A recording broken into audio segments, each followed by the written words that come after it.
What's up mga kamams? Hello, hello!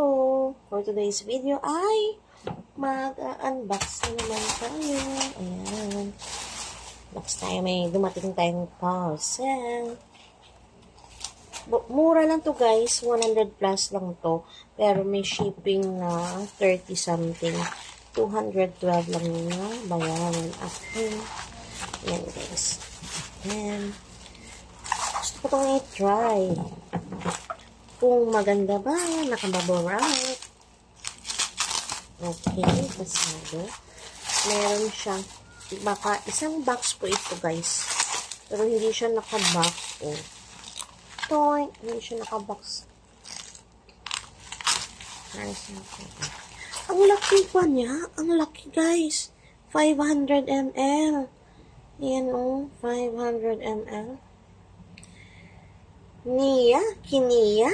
Ano ba tawag dito? Gusto ko ito i-try. Hindi ko alam kung legit or something. Sa TikTok ko nakuha guys. Nakaset po to guys. Buy one, take two. Ayan, buy one, take two. Ito yung libre.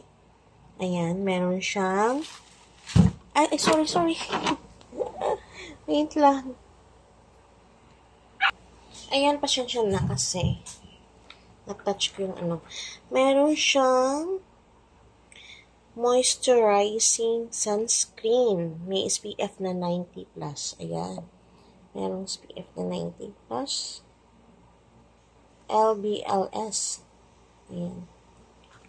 Tapos meron siyang niacinamide whiten anti-freckle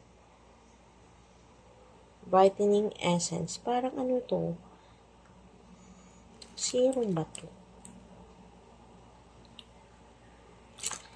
Check natin yan guys. Basta ito lang talaga yung habol ko guys. Oh. Try natin kung mag-glass skin tayo. Try lang natin. Ayan.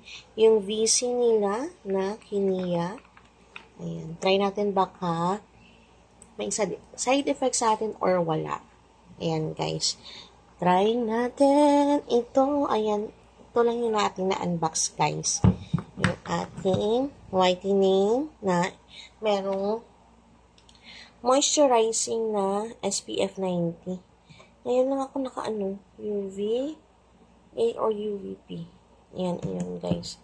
Tapos, ito yung Sadower. Ayan. Niacinamide. Ayan, guys. Ayan. Thank you for watching. Please don't forget to like and subscribe to my channel. Ma'am Che. Bye! God bless everyone.